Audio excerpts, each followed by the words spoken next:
Hello and welcome to Around the Table.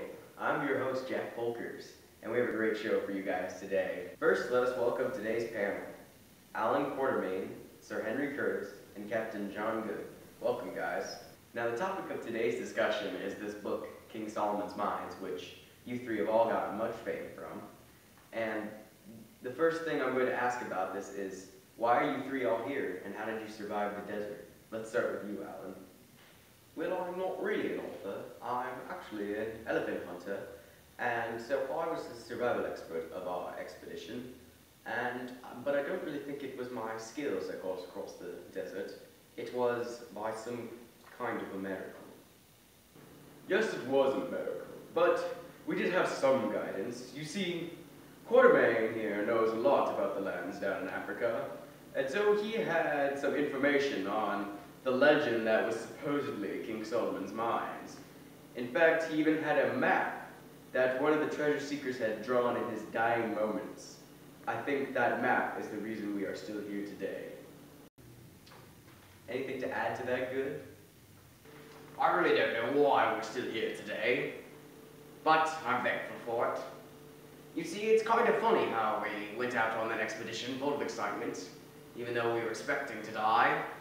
But us sailors aren't afraid of anything, and neither were the members of my party.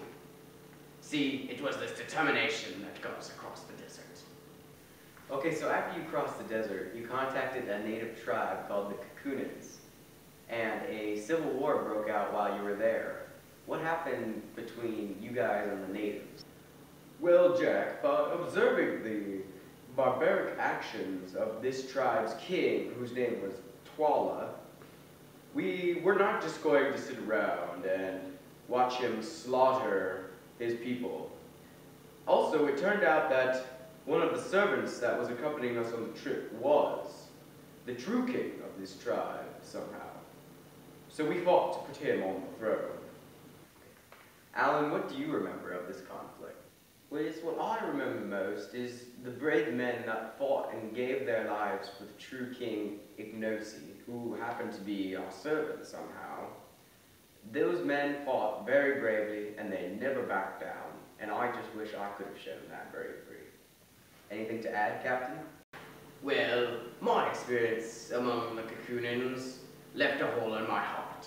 For while I was there, the love of my life, Bulata, was killed. Oh, come on, Good. You knew this woman for like 3 days. It's always the same with you sailors. If a woman even looks at you, you think that you're going to marry them. Well, this was different. Okay, calm down, guys. How about we move on to one of the more important topics, and that is King Solomon's treasure. Did you find it? Yes, we did, but unfortunately we couldn't take it all with us. Actually, it was quite fortunate that we did not take all the diamonds with us, because it would have meant our death. You see, the old lady Gaibul, who had guided us to the mines, had hated us ever since we contacted her tribe, so she set us up. When we were in the room with the chests of diamonds, she escaped and trapped us using a secret door. We should have died had it not been that we found the panel of the floor, which was removable, which allowed us to escape, but only with a few diamonds. Yes, we cannot complain because we still found quite a few diamonds. Very nice. Final topic. What has life been like ever since you guys have come back to civilization? Life has been good back in civilization, Mostly because of the treasure we found. Not just the treasure of the diamonds, but the treasure that is the story of this expedition, which is so unique that it might be worth more than the actual diamonds themselves.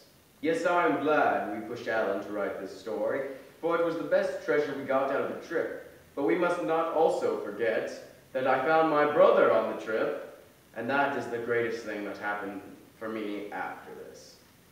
Captain Good? Yes, life has been good, but it seems that the biggest story that came out of this thing about me was the story about the natives stealing my trousers and then worshipping my beautiful white legs. Seriously, is that what everyone got out of this story? Okay, Captain, it appears we're all out of time. Tune in tomorrow when we will discuss with these guys what it takes to survive in the African wilderness. Good night.